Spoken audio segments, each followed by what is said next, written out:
refirió a la mayor parte del contenido hasta ahora. Y aquí es importante aclarar ciertos conceptos porque no es tanto una patología tanto de la hematología, sino que igual se ven distintas enfermedades sistémicas muchas veces, o hay que aclarar algunas ideas respecto a lo que es el púrpura como tal. Entonces vamos a definir el púrpura, hablar de la hemostasia como tal, que al alterarse finalmente genera fenómenos púricos, que es el púrpura vascular, el púrpura trombocitopénico, trombocitopático y el abordaje clínico que tenemos que hacerle. Entonces, el púrpura, para que lo anote como textual, es el enrojecimiento de la piel o de las mucosas que no desaparece con la digitopresión. Ese enrojecimiento solamente es abol o urticaria, el que sí se logra desaparecer por dilatación de los vasos sanguíneos. Este enrojecimiento no desaparece y es la consecuencia de la extravasación de sangre desde los vasos hacia el tejido cutáneo o mucoso. Al contrario que el edema produce una vasodilatación de los vasos que sí desaparecen en la digitopresión. Y es un trastorno usualmente de la hemostasia primaria. Y el síndrome de púrico son conjuntos de signos y síntomas caracterizados por la presencia de púrpura. Entonces,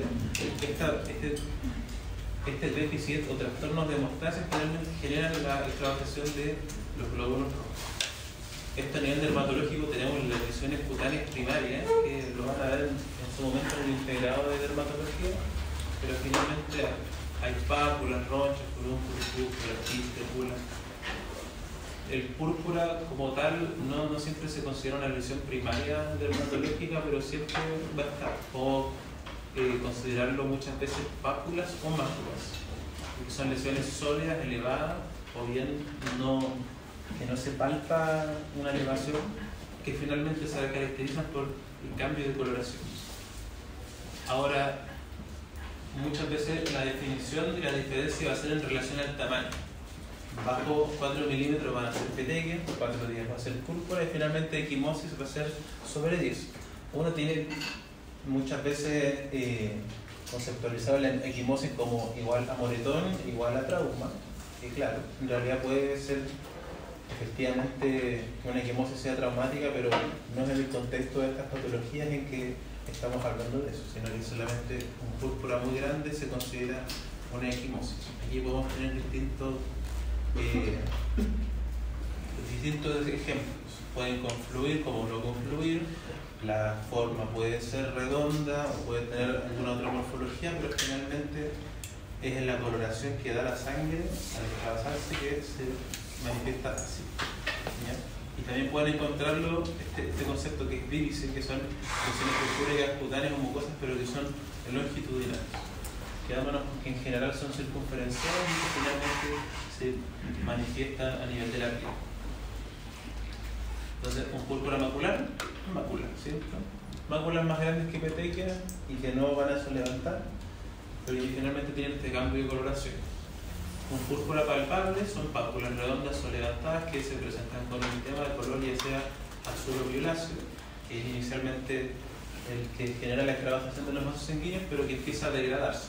O sea, se va degradando la bilirrubina y los pigmentos de los glóbulos rojos dados color óxido, amarillo, café, mientras evoluciona, sugerentes de gran volumen de sangre bajo la piel.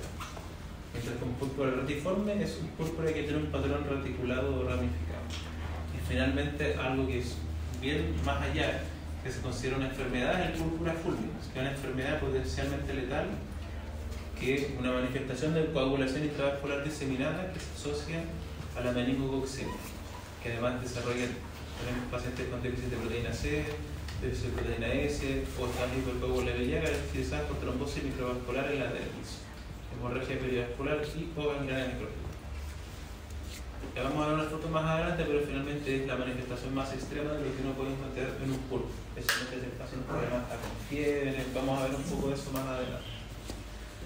Recordar siempre que la hemostasia son conjuntos de procesos biológicos que funcionan en pos de mantener la integridad del sistema vascular tras una lesión. Vascular hablando usualmente de lo más pequeño que puede sufrir el sistema es una lesión endotelial o una lesión ya más transversal respecto a la integridad vascular. Posteriormente el tapón hemostático debe ser eliminado para restablecer el flujo sanguíneo. Siempre hay un daño vascular que expone colágeno del endotelio. Por un lado genera vasoconstricción porque debe disminuir el flujo sanguíneo, cosa de que no haya mayor deterioro del endotelio. Hay reacción de liberación plaquetaria, ¿cierto? Se exponen los fosfolípidos plaquetarios, el daño vascular por sí mismo activa la cascada de coagulación, paso, trombina, la agregación plaquetaria, también el primario, que generalmente esto es la hemostasia primaria, y al mismo tiempo eventualmente se genera con el tapón el desarrollo de la fibrina y un tapón hemostático que es estable. Eso es lo que es esperable y lo que sucede con nosotros todos los días, con pequeñas injurias, pero nosotros tenemos finalmente la capacidad y los componentes solubles en la sangre para poder manejarlos. Y nuevamente para recordar, por un lado, tenemos el desarrollo de la hemostasia secundaria, no solamente están las plaquetas agregadas, sino que el trombo se produce cuando tenemos tanto las vías intrínsecas como extrínsecas, generan complejo trombinasa, la fibrinogenopasia fibrina, se forma el trombo y eventualmente lo degradamos con los distintos sistemas que finalmente involucran la plasmina.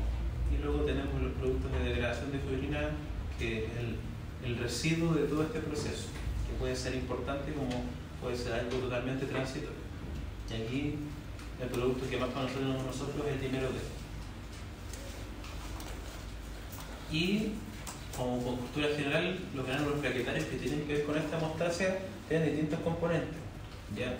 A nivel de los granulos densos, los lisosomas y los granulos alfa, que finalmente tienen el contenido necesario para lograr mantener la hemostasia primaria de manera adecuada. O sea, los distintos nucleótidos, algunos segundos mensajeros, proteínas adhesivas del plasma, fibrinógenos, con bilirrubina, también péptidos que derivan a mayor activación plaquetaria y también los factores de coagulación que hoy mismo el sistema general. Todo esto para decir finalmente que esto se altera en determinados contextos patológicos y que esto puede producir petequias o púrpuras, porque finalmente el trombo no se genera. No estamos hablando de un trombo como arteriosclerótico patológico, sino que un trombo que finalmente desarrollan secundario de distintos mecanismos. Entonces podemos ver el púrpura en relación a varios mecanismos. Por un lado, que sea porque no tenemos suficientes plaquetas para lograrlo, y eso se va a ver cuando haya una trombocitopenia suficiente para desarrollarlo. El déficit cuantitativo lo voy a calcular con plaquetas bajo el nivel normal, 150.000, y ahí me voy a ver qué está pasando con las plaquetas. ¿Las estamos destruyendo, no están produciendo o están secuestradas? Eso pasa con por ejemplo, el hiperesplenismo de los pacientes con daño hepático crónico. O sea, hay un secuestro importante en el vaso de las plaquetas y el recuento total disminuye. Puede ser que estas plaquetas las tengamos en un número adecuado, pero hay una disfunción plaquetaria, o sea, cualitativamente no funcionan de la manera óptima, independiente de cuál sea el proceso de la fase de la activación de las plaquetas. ¿Cierto? Tenemos la adhesión, agregación, la secreción y finalmente la activación. Y lo otro son defectos vasculares que sean congénitos o adquiridos, que no tienen que ver con cuántas plaquetas tenemos o cómo funcionan, sino que los vasos, el endotelio y también las otras paredes vasculares están dañadas por algún motivo. Entonces, ¿qué lesiones semejan a un púrpura? ¿Qué no es un púrpura? Es súper importante. Policosis, o sea, mordidas de pulga, exantema, que es totalmente, blanqueable, por ejemplo, un crúbrico, otra mordida de insecto, maltrato infantil también puede ser, ¿cierto? Cualquier lesión traumática que tal vez es esperable respecto al nivel de trauma que se ejerce. Y es lo mismo. Esto, a pesar de que tiene estas lesiones, probablemente un exantema infantil más que un púrpura. Eso lo van a ver cuando estén en pediatría, pero finalmente no se considera lo mismo. Aquí también mordidas de insectos, que eso no es púrpura, no tiene la coloración que estamos conversando. Esto del maltrato infantil. Porque es completamente distinta y responde a los distintos tipos de trauma que pueden recibir los pacientes. Como les decía, vamos a categorizar las púrpuras según cómo se producen. Entonces, las que son por baja producción de plaquetas, vamos a considerarlo en relación a causas plaquetarias, otras las causas vasculares, las Finalmente, las plaquetarias tenemos trombocitopenia porque no estamos produciéndola, trombocitopenia por destrucción, por consumo, por secuestro, las trombocitopatías que son los déficits cualitativos que estábamos hablando. Y a nivel vascular, van a escuchar harto respecto a las vasculitis, que generalmente son inflamación del tejido vascular por alguna enfermedad que suelen ser, por ejemplo, enfermedades autoinmunes del tejido conectivo, mediadas por inmunoglobulina, otras que son vasculitis alérgicas, y la trombosis de por sí por algún, ya sea una infección o algún tipo de mecanismo inflamatorio, capilaritis crónica. Y lo último con lo que uno se puede quedar es fragilidad vascular, o sea, pacientes que tienen un púrpura senil solamente porque la fragilidad vascular es tan importante que fácilmente hacen daño purpúrico, o también por el uso de medicamentos. Hay clásicos los pacientes que tienen corticoides, entonces altas también tienen púrpuras con facilidad y producto. Y el término más amplio que también tenemos que tener en consideración son las diátesis hemorrágicas. Es una predisposición orgánica a padecer una enfermedad, o sea, una predisposición a un sangrado excesivo o espontáneo debido a alguna alteración de la hemostasis. Esto como ampliamente.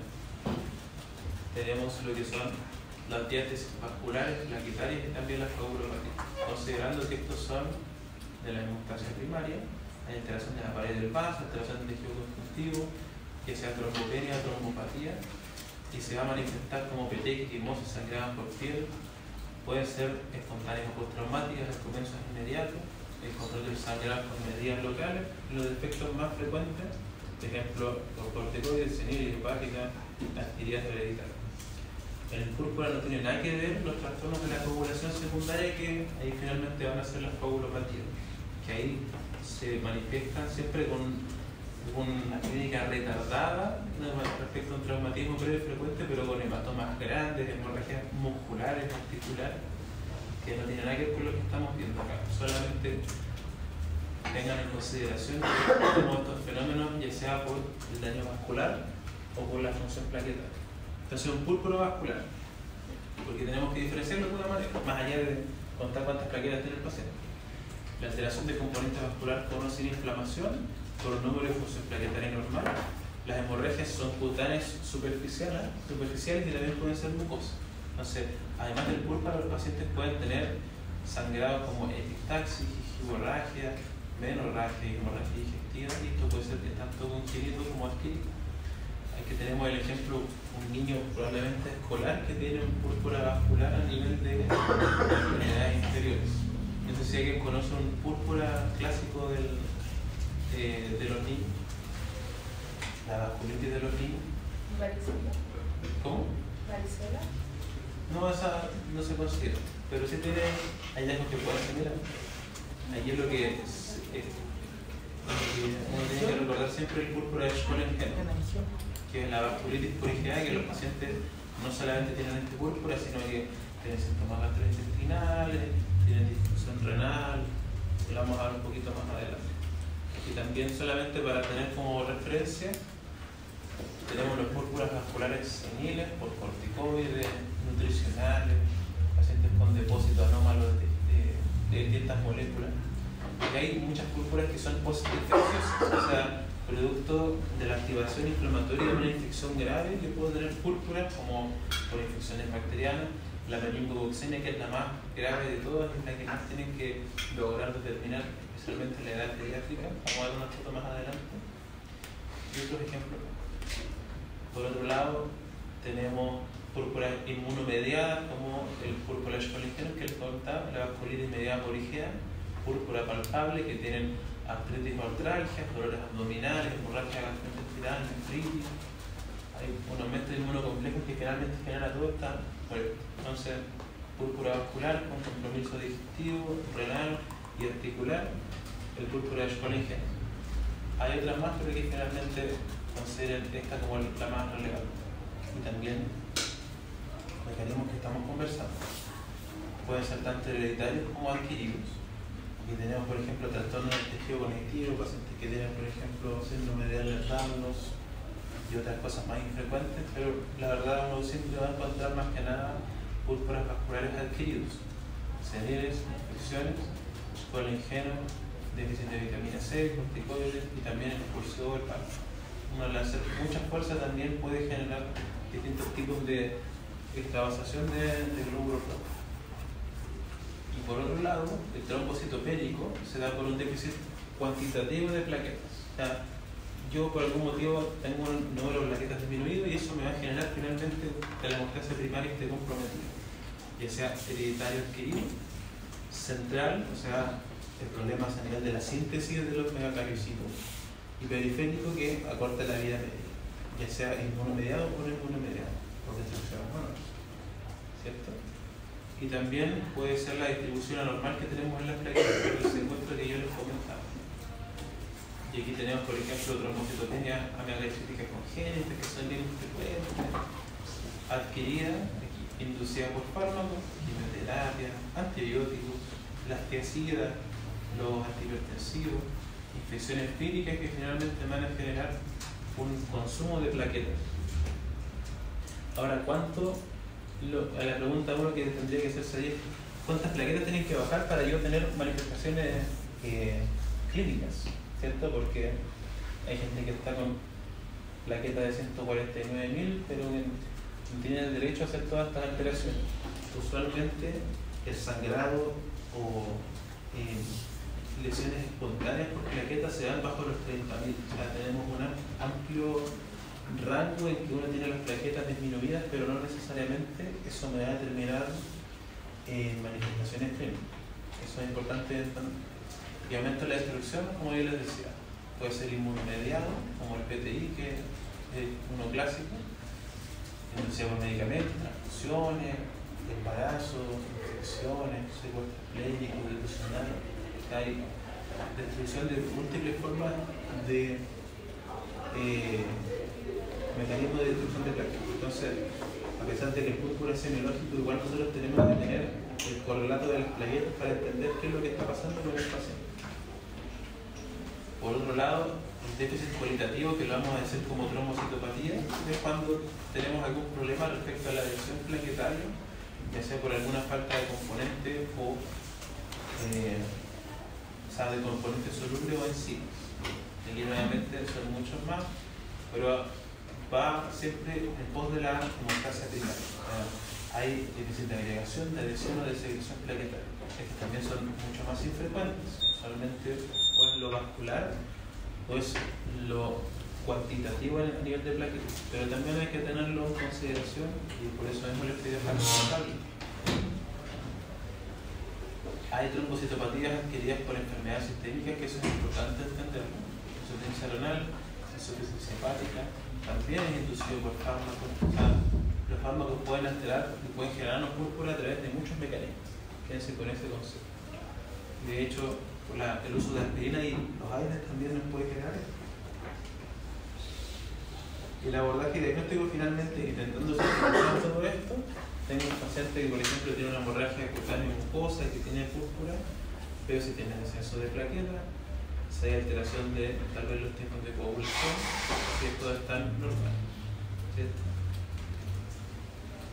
Pero esto es lo que más me interesa, entender los patrones, porque ya hablamos de anemia, ya hablamos de las adenopatías y ahora estamos hablando del púrpura y tenemos ciertos síndromes que tenemos que tener siempre en mente cuando tengamos manifestaciones de una o de varios de los temas que ya hemos conversado. Entonces, por ejemplo, pacientes que desarrollan púrpura y fiebre, de manera especialmente aguda, por ejemplo, infección, sepsis, paciente, el peor caso que tenga un paciente con menicococcemia. Usualmente los pacientes jóvenes que tienen una infección diseminada por Neisseria meningitidis tienen muchas veces compromiso neurológico porque tienen meningitis meningocócica y las lesiones se describen como lesiones purpúricas en forma de archipiélago, que son pacientes que son altamente contagiosos, tenemos que aislarlos, pacientes probablemente tienen que hospitalizarse en una unidad de paciente crítico para poder hacer el socorro. O sea, el peor caso que uno puede encontrar es púrpura y fiebre. Siempre hay que tenerlo en mente. Insuficiencia medular, ya sea leucémica o no leucémica. Púrpura, fiebre, el púrpura, producto de la caída de las plaquetas, también probablemente tiene anemia, también tenemos infecciones, o sea, pensar en leucemia. También mononucleosis infecciosa. lo mismo que estábamos conversando. Probablemente también tiene adenopatías del paciente. Y aquí púrpura con dolor de hipocondrio derecho, ictericia, eritema palmar, hepatosplenomegalia, y tenemos que ir hacia el componente hepático, porque los pacientes con daño hepático tienen plaquetas más bajas y a veces también tienen trastornos de coagulación que finalmente pueden presentar un púrpura por lo mismo. Y lo mismo, púrpura, pero vamos agregando el síndrome anémico, palidez, letargia, sensibilidad generalizada, hepatosplenomegalia, adenopatía y leucemia aguda, especialmente si tiene mucha adenopatía y la leucemia linfoblástica, o sea, la que se da por proliferaciones del tejido linfóide.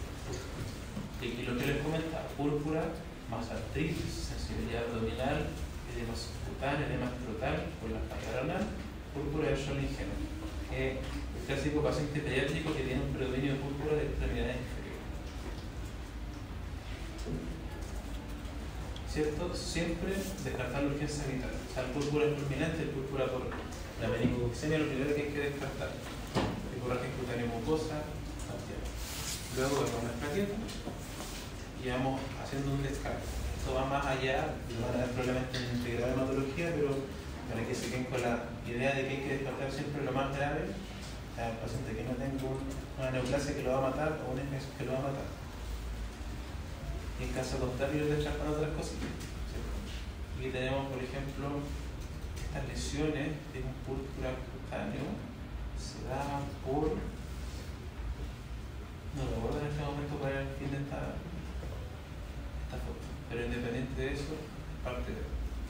Y aquí algunos ejemplos de tickets durante el expulsivo de un parto vaginal. O sea, a nivel cervical, debido a la presión que ejerce la madre, solamente por eso se genera una esclavización, considerando que igual puede haber una disminución de plaquetas por el tema del parto. Lesiones en mucosa oral que también se consideran púrpuras, recuerden que eso tanto a nivel de piel como a nivel cutáneo. La esquimosis, que nosotros la conocemos bastante, pero que finalmente es el mismo proceso, pero a un tamaño mayor. Este es el púrpura Scholingen. Son distintas lesiones, no sé si se ve muy bien, pero lesiones que pueden confluir o no, que tienen formas muy irregulares y también usualmente se ven bastante más oscurecidas y que hablan de una infección diseminada severa. Perdón, está hablando de la neurococina. Si se dan cuenta, en forma de archipiélago pueden llegar a generar necrosis y por eso se ven también, ¿no? Y le da a los pacientes pediátricos efectivamente. Y este es el púrpura clásico de los pacientes jóvenes. Pero esto es lo que hay que pesquisar, sí o sí. Quédense con ese mensaje de eso. Porque hay otras lesiones dermatológicas que no van al caso de ahora, que son nodulares, que son forúnculos o cualquier otra cosa, pero ese es un abordaje distinto a eso, al abordaje de pacientes que solamente tienen estas lesiones purpúreas. Esa es la clase. Una consulta. Es como el tema más relleno de hematología, pero evidentemente hay que entenderlo.